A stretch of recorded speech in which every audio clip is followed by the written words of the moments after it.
Hi అండి. నమస్తే. ఎలా ఉన్నారు అందరూ? టిఫిన్ తిన్నారా? నేనైతే ఇప్పుడే టిఫిన్ అయితే ప్రిపేర్ చేశాను. దాంతో పాటు వంట కూడా అయిపోయింది.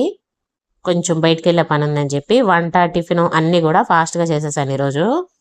రోజు ఇట్లా పప్పు, సాంబార్ కాకుండా ఈరోజు కొద్దిగా వెరైటీగా రోటి పచ్చళ్ళు ఇవి చేశాను. అవి ఎలా అనేది సింపుల్ రెసిపీస్ మీకు చూపిస్తాను. వెజిటబుల్స్ అన్నీ అయిపోయాయని చెప్పేసి ఇంకా కొద్దిగా ఉన్నాయి. టమాటో, కొంచెం పచ్చిమిర్చి ఉన్నాయి. వాటితోటైతే దోసల్లోకి ఇలా వాడ్చి పచ్చడి చేస్తున్నాను. చింతపండు పచ్చడి అంటారు కదా, అది చేస్తున్నాను. మీకు నా వీడియోస్ నచ్చిన, రెసిపీస్ నచ్చిన లైక్ చేసి సబ్స్క్రైబ్ చేసుకోకపోతే మాత్రం సబ్స్క్రైబ్ చేసుకోండి. మీరు లైక్ చేశారంటే వీడియో ఇంకొంతమందికి షేర్ అవుతుంది. నాకు కూడా కొత్త వీడియోస్ చేసేదానికి బాగుంటుంది. ఇంకా ఈరోజు అయితే దోశల్లోకి ఇలాగా రోటి పచ్చడి అయితే చేస్తున్నాను. చింతపండు పచ్చడి అంటారు కదా, అది చేస్తున్నాను. ఉల్లిపాయ, పచ్చిమిర్చి, కొద్దిగా చింతపండు, కొద్దిగా ఆయిల్ వేసేసి మగ్గబెట్టుకుంటే సరిపోతుంది.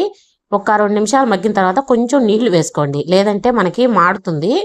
ఇలా మగ్గబెట్టుకొని పక్కన పెట్టుకున్నాక కొంచెం ఉప్పు, బెల్లం వేసేసి రోట్లో వేసి దంచేసానండి. ఉల్లిపాయలు కచ్చా పచ్చాగా దంచుకున్నాం అనుకోండి, మనకి తినేటప్పుడు అప్పుడప్పుడు తగులుతూ బాగుంటుంది. దాంతోపాటు కొద్దిగా ఉల్లికారం కూడా చేశాను. ఉల్లిపాయ, ఎండుమిర్చి వేసి చేసుకుంటాం కదా, అది కూడా కొంచెం చేశాను. కమ్మగా కొద్దిగా నెయ్యి వేసుకొని తిన్నాం అనుకోండి, ఇందులోకి చాలా బాగుంటుంది.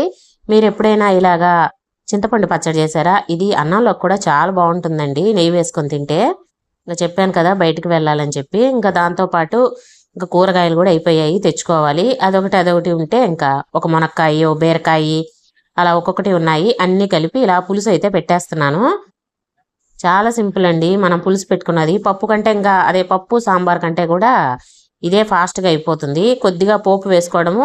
పోపులో ఇలా మనకి ఏ వెజిటబుల్స్ ఉంటే అవి. నేనైతే క్యారెట్, ఉల్లగడ్డ, టమాటా, ఉల్లిపాయ, ఇంకా మునక్కాయ, ఒక బీరకాయ ఉంది, అది కూడా వేసేసాను. 2 పచ్చిమిర్చి వేసేసి మగ్గబెట్టేసుకుంటున్నాను. ఒక పొయ్యి మీద అదైతే మగ్గుతుంది, ఇంకో పొయ్యి మీద అయితే రోటి పచ్చడి చేసి చెప్తా అని చెప్పాను కదా, దానికోసం అయితే చేస్తున్నాను.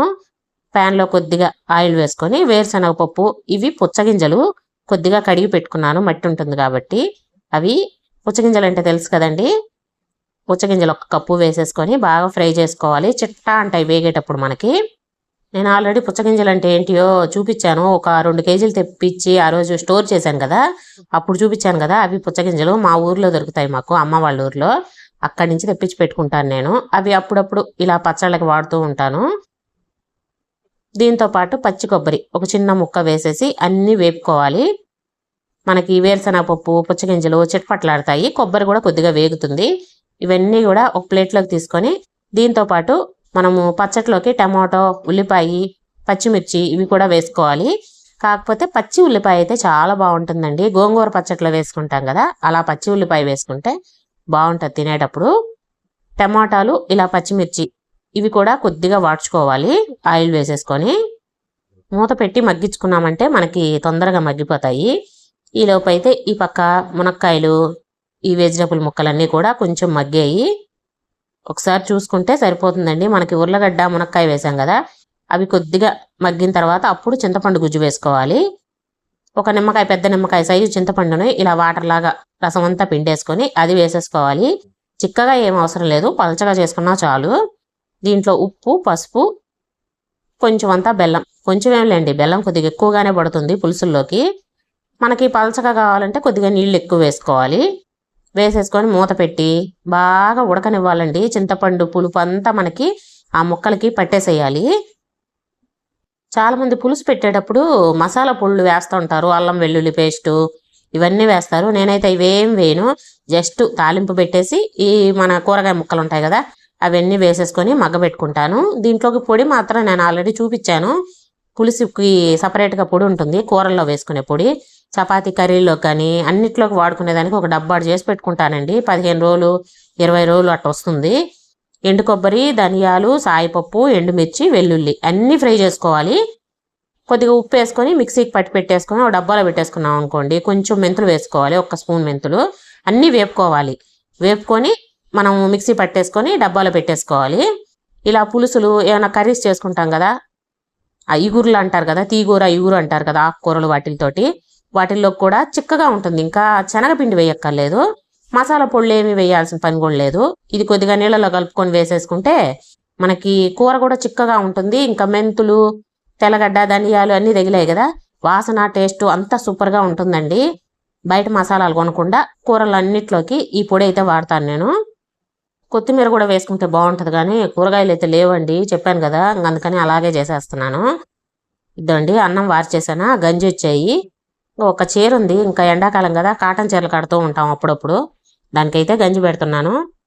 రోజు ఒక చొక్కాకు మోయనము, ఒక చీరకి అలాగా గంజి పారబోయకుండా ఇట్లా పెట్టేస్తూ ఉంటాను. ఇంకా రసము సాంబారు ఇలాంటివి పెడతాను కదా, ఇంకా నీళ్లు వేయకుండా గంజి వేసేస్తాను దాంట్లో. అంటే మా సింగిల్ పాలిష్ బియ్యం వాడతా ఇంట్లో, పొట్టు తీసేసి ఒక పాలిష్ కొడతారు బియ్యము, అవి తెచ్చుకొని వాడతాను అన్నానికి. అవి కూడా ఉంచుకుంటాను, అన్నం గంజి వార్చుకుంటాను నేను. గంజిలో కూడా మనకి చాలా వాల్యూస్ ఉంటాయండి, ఊరికే పారబోయడం ఎందుకు వాటిని. ఇలా బట్టలు ఉన్న రోజేమో బట్టలకు పెట్టేస్తా, లేదు సాంబారు ఇలా చేస్తాను కదా, దాంట్లో పోసేస్తా. చపాతీ పిండి కలుపుకుంటాం కదా, ఒక్కొక్కసారి దాంట్లో కూడా వేసేసి కలిపేస్తాను, పారబోయిన అసలు వాటిని. చాలా మంది వాటితో అయితే సూపులు చేసుకుంటారు తెలుసా, కొంచెం ఉప్పు కారం నిమ్మరసం ఆ క్యారెట్ తురుము బట్టి వేసుకునేది, బాగా బాయిల్ చేసేసారు అనుకోండి సూప్ చేసుకోవచ్చు. చల్లాకాలం అనుకో ఆ సూప్ బాగుంటుంది, ఇంకా ఎండాకాలం మనం సూపులు తాగలేం కదా, అందుకని ఇలా కూరలు అయితే వేసేస్తాను. ఇంకా కూర కూడా పులుసు చూడండి ఎంత చిక్కగా వచ్చిందో. ఇది రెడీ అయిపోయింది. ఫైనల్గా కొద్దిగా నెయ్యి వేసేసి మూత పెట్టేస్తా. నెయ్యి లాస్ట్లో కొంచెం నెయ్యి వేస్తేనే బాగుంటుందండి పులుసు అనేది. దండి పచ్చడికి కూడా రెడీ అయిపోయింది. వేయించుకున్న ఇవన్నీ ఓ పక్కన పెట్టుకున్నాను. కొద్దిగా చింతపండు గుజ్జు, కొంచెం ఉప్పు బెల్లం, కావాలంటే తెల్లగొడ్డ కూడా వేసుకోవచ్చు, నేనైతే ఇంకా వెల్లుల్లి వేయటం లేదు. ఇంకా ఇవన్నీ కూడా రోట్లో వేసుకొని దంచుకోవాలి. ఉల్లిపాయ కూడా పచ్చి ఉల్లిపాయ వేస్తానండి, వాడ్చింది కాకుండా పచ్చి ఉల్లిపాయ. ఇది మామూలుగా ఎండుమిర్చి వేసి కూడా చేసుకోవచ్చు. టమాటాలు పచ్చిమిరపకాయల బదులు ఎండుమిర్చి ధనియాలు దాంట్లోనే వేసేసి వేయించుకొని అన్ని కలిపి పచ్చడి చేసుకోవచ్చు, అదొక రకము. అది ఇంకొకసారి చూపిస్తాను. ఇది పచ్చిమిరపకాయలతో చేసేది, టేస్ట్ అయితే సూపర్గా ఉంటుందండి. అంత నెయ్యి వేసుకొని ఇది చపాతీలకు కూడా బాగుంటుంది నంచుకోవడానికి. ఈరోజు అయితే అంత హడావిడిగా ఉందండి పని అంతా. అయితే ఇంకేం లేదు, గోధుమ పిండి రాగి పిండి జొన్న పిండి అన్ని పిండిలు ఆడిపించి పెట్టాను. ఈ మధ్య అన్నీ అయిపోయాయా, ఒక్కొక్కటి అన్నీ తెప్పించి పెట్టుకోవాలి. ఆదివారమే కుదురుద్దండి నాకు ఇవన్నీ చేయించుకోవడానికి. ఇంకేం ఇంట్లో ఉంటాడా, ఆదివారం ఉంటాడు ఇంట్లో, ఏమేమి కావాలో అవన్నీ ఆదివారం తెప్పించి పెట్టుకుంటాను. సండే సాయంత్రం రోజు ఈ పిండ్లన్నీ ఆడిపించి పెట్టా, వేడిగా ఉన్నాయి. ఇంకా ఓపెన్ చేసి పెట్టానా, కొంచెం చల్లారింది. ఇప్పుడైతే డబ్బాలకు పెట్టేస్తున్నాను. ఖాళీగా ఉన్న రోజు జల్లి బట్టి పోసి పెట్టుకుంటా, ఖాళీ లేని రోజు మాత్రం ఇలా బాక్సుల్లో పెట్టి పెట్టేస్తా. ఎప్పుడన్నా ఖాళీ ఉంటుంది కదా, అప్పుడు టీవీ చూస్తా జల్లి పట్టేస్తా అంతా. సొరకాయ రొట్టెలు రాగి రొట్టెలు జొన్న రొట్టెలు జావ చేసుకునేదానికి. ఈ చపాతీకి ప్యాకెట్ పిండి పెడితే అస్సలు నచ్చట్లేదండి నాకు కానీ మా ఇంట్లో వాళ్ళకి కానీ. 2-3 తినే చపాతీలు ఒకటి తిని లేసి వెళ్ళిపోతున్నారు గట్టిగా ఉన్నాయని చెప్పి. ఇంకా అందుకని ఒక 10 కేజీలు ఆడిపించి పెట్టేస్తే ఈసారి నెల కాదు 2 నెలలు వస్తుంది నాకు.